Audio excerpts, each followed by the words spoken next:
আমার মোটেই সময় নেই। কি হবে বা কি বলতে পারি আমরা ইংরেজিটি? I have no time at all. Okay, good afternoon to all. আশা করি প্রত্যেকে ভালো আছেন। আজ রবিবার, সবাই ছুটিতে আছেন। আশা করি আপনাদের দিনটি ভালোই কাটছে। চলুন তাহলে ক্লাসটি আমরা শুরু করি। আজও বেশ কয়েকটি নতুন নতুন সেন্টেন্স নিয়ে আলোচনা করব। ওকে, সময় নষ্ট করো না। কি হবে বা কি বলতে পারি? Don't misuse your time. Okay, এখানে দেখুন, মিসইউজ মানে কি? নষ্ট করা, আর টাইম মানে সময়, ওই জন্য লিখেছি ডোন্ট মিসইউজ ইউর টাইম, যে নষ্ট করো না, সময় নষ্ট করো না। ওকে, আমি সেখানে গিয়েছি। কি লিখবো বা কি বলবো? আই হ্যাভ গন দেয়ার।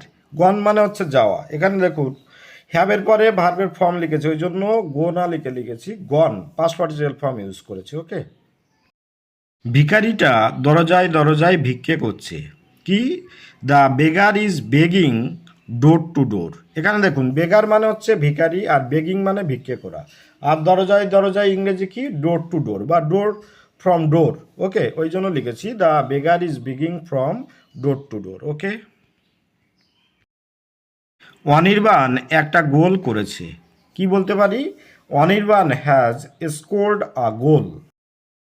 খেলতে যাওয়ার আগে ছেলেটা তার কাজ সেরে রাখল।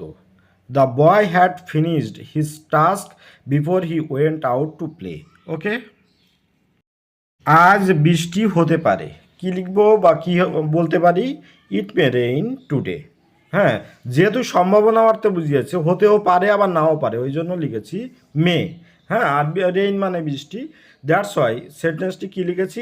ইট মে রেইন টুডে। জীবনে সফল হওয়ার জন্য তোমাকে কঠোর পরিশ্রমও করতে হবে। কি লিখেছি বা কি বলতে পারি? You must work hard to success in your life. Okay, এখানে দেখুন, মাস্ট মানে হচ্ছে অবশ্যই, আর ওয়ার্ক হার্ড মানে হচ্ছে কি? কঠোর পরিশ্রম করা, আর সাকসেস মানে সফলতা, ওই জন্য লিখেছি you must work hard to success in your life. Okay, দেরিতে চলছিল।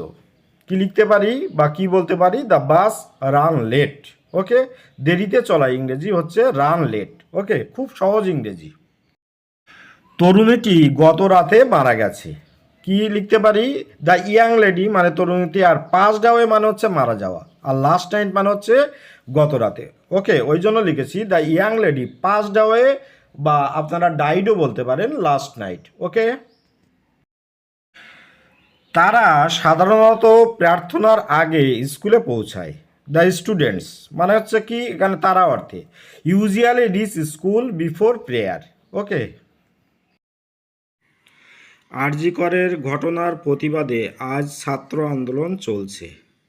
Student revolution is going on today for RG Kar incident.